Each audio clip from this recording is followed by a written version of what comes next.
Hello and welcome to Share Talk. Today I'm joined by Bob Rosenthal, who's Technical Director at Pantheon Resources, and by Cheetham, who is the CEO of Pantheon Resources. How are you, gentlemen? We're very good, and welcome from Texas for me. In California for me. Oh, right, okay. It's all over the world. I'm in Paddington, which is not quite as glamorous. But I've been following your company, or I did a little while back, I think a few years back, in fact, and I think we've had an interview process before, but all of a sudden this month you seem to have come back. Pantheon's come back, and the share price has come back as well. Could you tell us what's going on?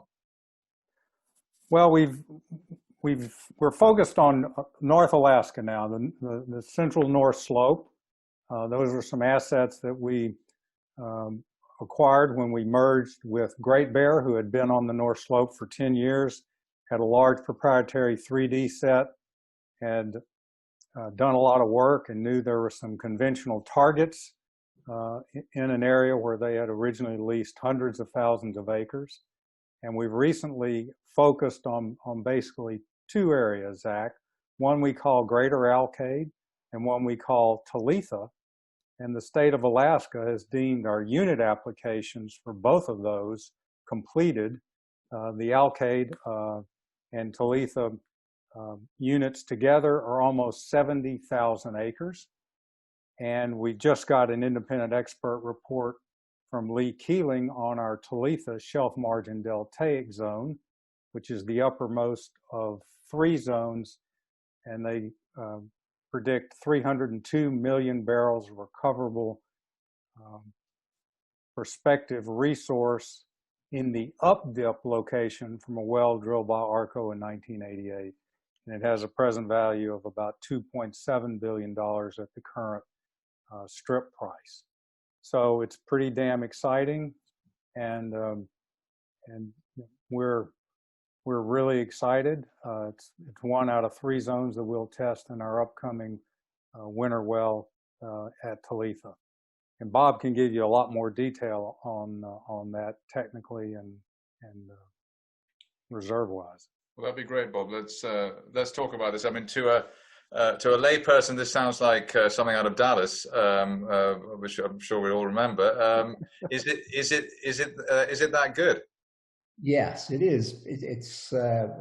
It's probably going to be, the well we're going to be drilling is probably going to be the largest sort of appraisal test that anybody's going to has drilled in the last several years. We're targeting multiple billion barrels of oil in place. As Jay said, we've got three zones. This 300 million barrels in the uppermost zone is a world-class target in itself. Just in itself, it's a world-class target. People would be drilling for this sort of prize in deep water West Africa, deep water Gulf of Mexico. This is onshore, a few miles from the largest underutilized infrastructure in the world, which is the Trans-Alaska Pipeline. That pipeline has a spare capacity of 1 million barrels in it right now, and so it's an incredible target in and of itself. But there's two other targets underneath it, and the 300 million that we're talking about, as Jay alluded to, it's 300 million barrels in an up-dip location to a well that our independent expert has said has hydrocarbons in it. But the reason why we stress this is that when we were doing our work, what we were looking for was the distribution of better reservoir. And then what we encountered in that discovery well. It just so happens that the better reservoir lies up dip from this discovery well, and all we have, the analysis done by the independent expert, is in this reservoir where the reservoir quality is better than what we saw in the Pipeline State well. And the importance of that is in the focus. The reason we focused on that is in a lower price environment, having a better reservoir, it makes it, more amenable to lower oil prices. Right. So, I mean, literally, you've got everything in your favor here in terms of, let's say, the cost of extraction and location, and I mean, the whole process at the moment looks relatively smooth. Correct. That's exactly right. And the other thing is, I mean, as this was, let's say, something of a windfall, couldn't you just say, like, here we are, we've got 302 million barrels. You just phone up BP, Shell, say, look, here's the oil, give us X amount of money, thank you very much. Can you do that, or do you have a motivation or incentive to actually produce the oil? Can't you just sell the project as if you've got planning permission for a house?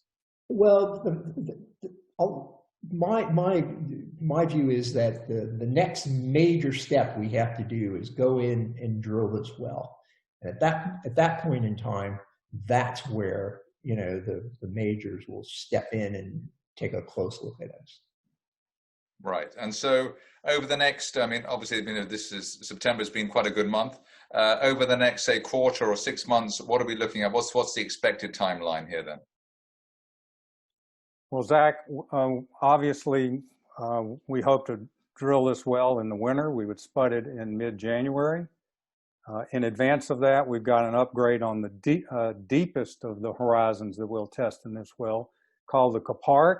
And that's the same sand that is in the Kuparuk River field on the North Slope, which is the second largest oil field in North America, and it'll produce about 7 billion barrels over its life.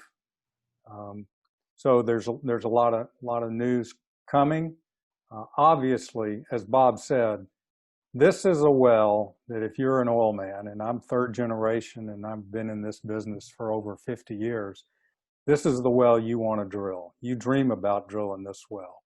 As Bob said, multi-billions of barrels of oil in place, well over 1 billion barrels potential recoverable.